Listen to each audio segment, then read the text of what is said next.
Toi qui me ressembles, ce podcast se veut le tien. Comme une expérience, comme un appel à entrer dans la ronde de nos âmes pour aller à la rencontre de qui nous sommes. Toi qui me ressembles, c'est une déclaration d'amour aux parties de nous qu'on masque, aux blessures qu'on tait. Je te proposerai tantôt des épisodes de type partage autour de la descente en soi et de l'exploration intérieure. Tantôt ce seront des portraits, rencontres intimes avec l'autre, celui qui nous inspire et nous révèle à nous-mêmes. Nos invités nous offriront ainsi le plus beau des cadeaux, leur vérité. Toi qui me ressembles, c'est un espace de cheminement, à la fois ensemble et dans l'intimité de notre être. Je te souhaite, toi qui me ressembles, d'en sortir inspiré, grandi, touché et nourri, que ces partages intimes et sans détour t'aident à trouver tes portes intérieures et à les ouvrir pour t'éveiller à qui tu es. Je suis Mylène, souvent coach et entrepreneur, toujours en cheminement vers qui je suis au-delà des étiquettes, des rôles et des masques. En ligne, sur mes différents sites, je partage mon approche d'un accompagnement authentique et inspirant, le coaching de l'alignement au projet.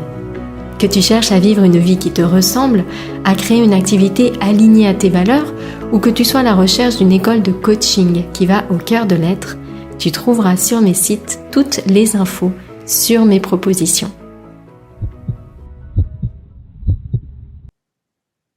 Dans ce nouvel épisode, cet épisode numéro 22 du podcast, je me suis posé cette question, celle de l'action et de la non-action, celle du faire et de l'être. Avec notamment ces interrogations que je reçois régulièrement et que j'ai moi-même. Faut-il agir ou ne pas agir? Pourquoi attache-t-on tant d'importance à l'action, au faire et si peu à l'être? Que fait-on quand il n'y a plus rien à faire?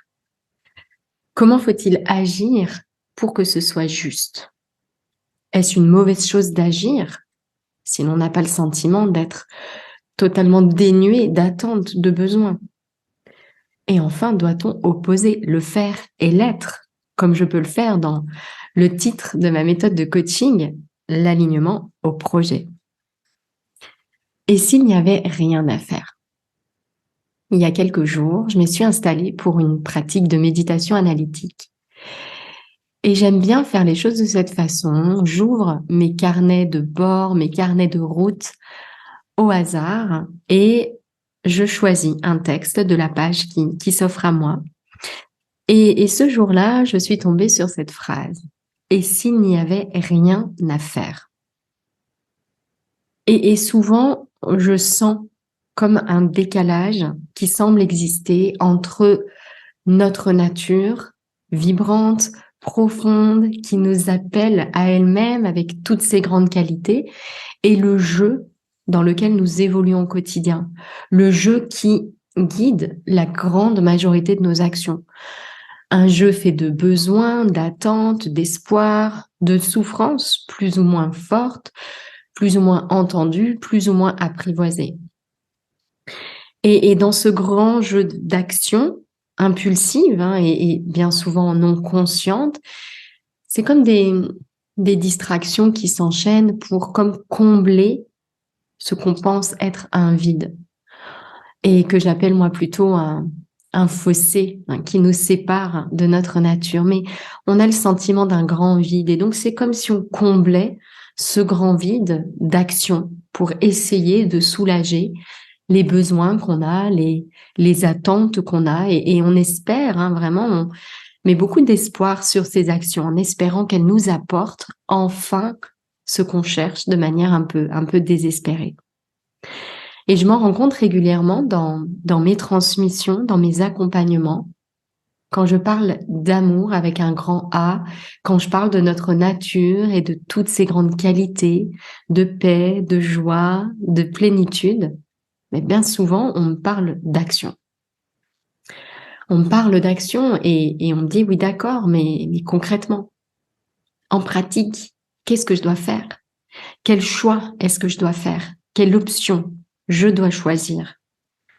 Quelle est la décision alignée qui enfin me fera ressentir tout ce que je cherche désespérément à ressentir au fond de moi, souvent même sans en avoir conscience. On fait des choix et sur ces choix, on ne met pas toujours les mots de ressenti. C'est pas forcément pourquoi on fait ces choix. On creuse pas forcément le grand pourquoi de ces choix. Et donc, quand on pose cette question-là de l'action, moi, j'ai toujours cette petite voix en moi qui dit « et s'il n'y avait rien à faire ?» Et si l'action n'était pas la clé de tout? Et si ton choix n'était pas le sauveur finalement? N'était pas le refuge tant espéré et la solution tant espérée? Et j'entends souvent des frustrations, des déceptions quand on évoque ça. J'en ai déjà parlé dans l'épisode de podcast « Choix du cœur, choix de peur ». Et je sais qu'il y a une déception. Il y a une partie de nous qui est frustrée d'entendre ça. L'impression qu'on ne traite pas le cœur de son sujet du moment. L'impression qu'on répond à côté de sa question. Que dois-je faire maintenant? L'impression que c'est très compliqué, que c'est flou, que c'est abstrait, que ça manque de pratique, de concret. Et pour moi, à l'école de la vie, il y a 4 grandes matières. Il y a 4 grandes leçons, 4 grandes aptitudes à apprendre. La première matière, c'est l'art de tourner son regard vers soi. La deuxième matière, c'est l'art de vibrer sa nature. La troisième matière, c'est l'art d'accueillir et transmuter la souffrance. Et la quatrième, c'est l'art d'incarner qui nous sommes, l'art de l'action incarnée. Et par exemple, dans le programme Expérience, on va explorer ces différentes matières l'une après l'autre. Et donc l'action, l'art de l'action incarnée, c'est le 4e pilier, la 4e matière. Parce que je suis vraiment convaincue, je le ressens, je le vibre comme ça. Bien souvent, il n'y a pas à faire, mais à être. Et tout commence par être. Tout doit commencer dans cet espace de l'être, être soi, avant d'agir depuis cet espace. Et je sais que dire qu'il faut être avant de faire, ça nous renvoie à un grand flou, à un grand brouillard. Et parfois, c'est difficile parce que justement, on est coupé de nous-mêmes. On est coupé de qui nous sommes. On est coupé de nos ressentis. On est coupé de nos vibrations, de notre essence, de nos grandes qualités d'amour, de paix, de joie. On est pris dans le jeu, J-E-U, de nos souffrances, de nos interactions pleines de demandes, pleines d'attentes, pleines de besoins, pleines de ce grand vide, de l'image de ce grand vide qu'on espère combler dans cette grande confusion. Pourtant, l'action extérieure n'a pas le pouvoir en elle-même de nous rendre libres. La liberté, c'est vraiment une des grandes qualités de notre nature, de cet être soi. C'est une qualité à faire grandir, une qualité à arroser au fond de nous-mêmes, à révéler. C'est pas quelque chose qu'on va trouver à l'extérieur de nous-mêmes. Alors, est-ce pour autant une mauvaise chose que d'agir? Non, bien entendu. On est vraiment dans cette vie humaine terrestre pour faire des expériences matérielles. Mais la seule action divinement bonne, la seule action purement bonne, c'est celle qui prend naissance dans le centre de notre cœur. C'est un acte d'amour pur. Voilà, on est soi-même, on baigne dans nos grandes qualités et depuis cet espace-là, depuis ce grand silence intérieur, on agit, on pense, on parle, on fait. C'est l'acte libéré des besoins, libéré des attentes et des demandes, l'acte d'amour pur. J'agis, je veux ton bonheur parce que et seulement parce que j'ai profondément trouvé le mien. Et d'ailleurs, l'acte d'amour pur, il est ouvert, il est tourné vers l'autre. Je veux ton bonheur parce que et seulement parce que j'ai profondément trouvé le mien. Toutes les autres actions relèvent du jeu, J-E-U. Un jeu de besoins, de demandes, d'attentes, de petites ou grandes souffrances. Elles peuvent être bonnes d'un point de vue relatif, moins bonnes de l'autre. C'est ce conte zen, on verra bien. Quand une situation se produit, est-ce bien, est-ce mal? On verra bien. Ni mauvais, ni bon en soi. Donc, je crois que la grande question à se poser avant d'agir à l'extérieur, c'est se demander, est-ce que je suis pleinement heureux, pleinement nourri, pleinement comblé en cet instant, dans la situation présente, avant de faire ce choix, avant de prendre cette décision? Si oui, alors cette action, c'est un acte d'amour, une expression d'amour. Sinon, je peux agir. Au fond, peu importe. Mais si je ne tourne pas mon regard vers moi, si je ne veille pas à faire de cette action un support pour grandir à moi-même, alors ça ne nourrira pas la grande vibration du monde. Et je sais qu'entendre cela, ça soulève une frustration, ça soulève une déception. Parce qu'on passe beaucoup de temps dans nos choix, beaucoup de temps dans nos plans d'action, beaucoup de temps dans nos décisions. Et donc, je pose cette question. Sommes-nous prêts à entendre ça? Pourquoi maintenant est-ce qu'on attache autant d'importance à l'action, au faire, plutôt qu'à l'être? Je me suis posé cette question parce que je sais à quel point c'est une réalité pour toutes les personnes que j'accompagne et pour moi-même. Je crois qu'on a une sorte d'addiction au remplissage. J'ai fait une expérience en début d'année 2022, une expérience étonnante qui m'a mis face à cette addiction. J'ai réalisé en étant privée de toute activité pendant plusieurs heures, ni boire, ni manger, ni rien à faire de particulier. Je me suis rendu compte de la place de cette addiction à l'activité mentale. Mon mental était totalement en panique. Et je me suis retrouvée au bout de 4 ou 5 heures à avoir enchaîné des pratiques de méditation, de marche en pleine conscience, mais à être complètement en besoin de remplir, en fait, en besoin de remplir et ce mental qui avait besoin de réfléchir. Et donc, j'ai trouvé de vieilles choses à lire sans aucun intérêt. Et au bout de quelques minutes, j'ai réalisé l'absurdité de ce moment. On passe tant de temps à se dire et se répéter qu'on manque de temps, alors qu'en fait, on remplit le moindre espace par peur de ce qui se passe si on ne le remplit pas. J'ai tourné une interview hier sur justement cette notion de grand vide, ce grand vide qui semble nous habiter et qu'on remplit. On le remplit de peur, on le remplit de schémas, on le remplit d'habitudes, on le remplit de pensées auxquelles on s'attache pleinement, on le remplit de distractions, de divertissements, on le remplit de compulsions, on le remplit de tout un tas de choses. Donc je crois qu'il y a cette grande peur du vide, et cette addiction à remplir ce vide, quoi qu'il en coûte. Il y a aussi pour moi une grande incertitude sur qui nous sommes. Le mental est face ici à quelque chose qu'il n'arrive pas à capter, qu'il n'arrive pas à comprendre, quelque chose qu'il n'arrive pas à appréhender. Il ne peut pas vibrer, notre mental. Il pense, il réfléchit, il a besoin de concepts, il a besoin de cadres finis, limités, de début, de fin, de choses qu'il voit, de choses concrètes. Et là, il est comme perdu face à cette grande question. Qui je suis? Pourquoi? Le grand sens de tout ça.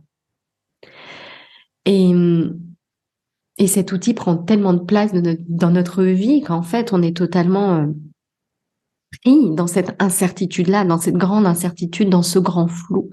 C'est très difficile. Parallèlement à cela, eh bien, on nous apprend à faire travailler notre mental. On nous apprend à réfléchir, on nous apprend à remplir de plein de savoirs notre esprit. La science a une place, les sciences dures ont une place vraiment majeure dans notre société, comme seule source de connaissances, d'ailleurs, vraiment être élevée au rang de seule source de connaissances fiables. On voit à quel point c'est difficile, même pour des matières comme la littérature ou comme la psychologie, de prendre leur place. La psychologie positive, c'est encore plus difficile. Et donc, on voit bien à quel point cette activité mentale, c'est quelque chose qui est élevé au rang de nous-mêmes. Je pense, donc je suis. Il y a vraiment cette association très forte. Et donc, la façon qu'a notre mental d'appréhender la vie, ça devient notre façon d'appréhender la vie. Si l'on ne trouve pas cet espace, si l'on n'apprend pas à tourner notre regard vers nous, pour peu à peu retrouver notre liberté d'être au-delà de cet attachement à l'activité mentale. Et puis, bien sûr, il y a ce modèle des autres, cette société dans laquelle on vit. Donc, j'ai parlé de la prédominance des sciences dites dures comme seule source de savoir. Le modèle des autres, bien sûr. Le modèle des autres, les peurs des autres qui sont projetées, les injonctions des autres et toutes les blessures non guéries de ceux qui nous entourent, et bien que l'on absorbe malgré nous, ou qui nous imprègnent malgré nous. Il y a des livres qui sont ressortis, j'ai perdu les auteurs, comme l'éloge de la paresse, l'éloge de la lenteur, et on voit bien que tout ça, ça a du mal à faire sa place dans un monde qui s'accélère, dans un monde qui va de plus en plus vite, parce qu'il répond aux attentes de ce mental qui se construit, qui travaille autour de cette grande peur fondamentale, de cette grande incertitude fondamentale. Et donc, tout nous pousse à l'action dans ce monde où le mental est prédominant, où on s'associe tous pleinement à cette activité, à cet outil, comme s'il était nous, bah forcément, sa façon de voir les choses, ça devient notre façon de voir les choses. Et donc, tout nous pousse à cette action concrète, avec un début, une fin, avec un cadre limité. Tout nous pousse à l'action, si ce n'est cette impression de grand vide, de grand flou, qu'aucune action n'arrive à soigner, n'arrive à libérer, n'arrive à guérir, à intégrer.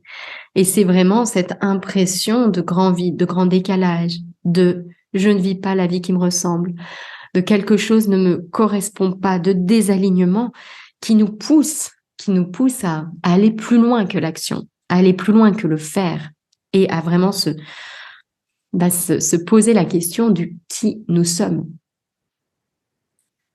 Il y a ce koan zen que j'aime beaucoup qui dit « Que faites-vous quand il n'y a rien à faire ?» Moi, j'en ai fait l'expérience. Quand il n'y a rien à faire, on continue à remplir l'espace. Dans cette grande machine, on continue à penser, à se laisser entraîner, à anticiper, à ressasser. Et je ne crois pas qu'on manque d'espace. Je ne crois pas qu'on manque de temps. Je crois qu'on est simplement happé par ce grand remplissage, cette grande habitude de remplissage qui est là, qui est dans cette activité qui prend toute la place, en fait, dans notre vie. Pour autant, le faire n'est pas l'ennemi de l'être. Dans le zen, action et méditation sont une seule et même chose. Parce que petit à petit, on peut sortir la méditation de son cadre, on peut ouvrir le silence pour peu à peu inclure l'action, pour peu à peu englober l'action et incarner qui nous sommes. Donc agir, comme je le disais, c'est pas une mauvaise chose en soi. Ce qui importe, c'est l'espace depuis lequel on le fait. Si j'agis par besoin, si j'agis par peur, si j'agis avec des attentes, je reporte sur l'action un ressenti que je n'ai pas trouvé en cet instant. Et tout ce que je cherche à l'extérieur, c'est pas que je l'ai déjà, mais c'est que je le suis déjà. Parce que en réalité, tout ce qu'on cherche au travers de nos actions, c'est à vibrer des qualités, les qualités de notre nature qui nous appellent. Et cette nature, elle est accessible. Et elle n'est accessible qu'ici et maintenant. Elle n'est pas accessible plus tard quand on aura fait telle ou telle action. Elle est vraiment accessible uniquement par cette porte d'accès qu'est la présence. Alors que faire une fois qu'on a dit tout ça? On n'agit pas. Je suis convaincue que oui. La meilleure chose à faire si on veut grandir à soi-même, c'est de ralentir. Ralentir le faire. Pour petit à petit venir cultiver les 4 grands arts de vivre que j'ai évoqués tout à l'heure, et notamment l'art de tourner son regard vers soi. Tourner son regard vers soi pour pouvoir vibrer sa nature, pour pouvoir transmuter la peur et les souffrances dans ses plus grandes qualités, les transformer en amour, en paix, en joie, pour faire l'expérience de ce que souffrance et amour sont les 2 faces d'une même pièce. Alors, comment ça marche ça? Moi-même, pendant que je tourne ce podcast, ça consiste à me mettre à l'écoute de moi-même en cet instant. Mettre à l'écoute des attentes, m'être à l'écoute des besoins qui accompagnent, qui initient mon action et vibrer ma nature au cœur de cette action, vibrer mes grandes qualités au cœur de cette action, cultiver le don, le fait de le dédier aux autres, cultiver l'amour, cultiver la joie, cultiver la paix aussi au cœur même de cette action. Et toi-même qui me ressemble et qui écoute cet épisode, mais avant de switcher, avant de passer à la prochaine action, prendre le temps de tourner ton regard vers toi et d'écouter les trésors qui battent au centre de ton cœur. Merci beaucoup pour votre écoute, à toutes et à tous. Très belle journée. Si tu entends ce message, c'est que tu as écouté l'épisode jusqu'au bout. Et pour cela, je te dis un grand merci. J'espère que cet épisode t'a inspiré, touché, nourri. Si c'est le cas, n'hésite pas à partager ce podcast autour de toi avec le hashtag Toi qui me ressemble. Et si tu souhaites écouter d'autres épisodes inspirants, tu peux t'abonner directement au podcast sur la plateforme que tu utilises. À très bientôt dans un prochain épisode, Toi qui me ressemble.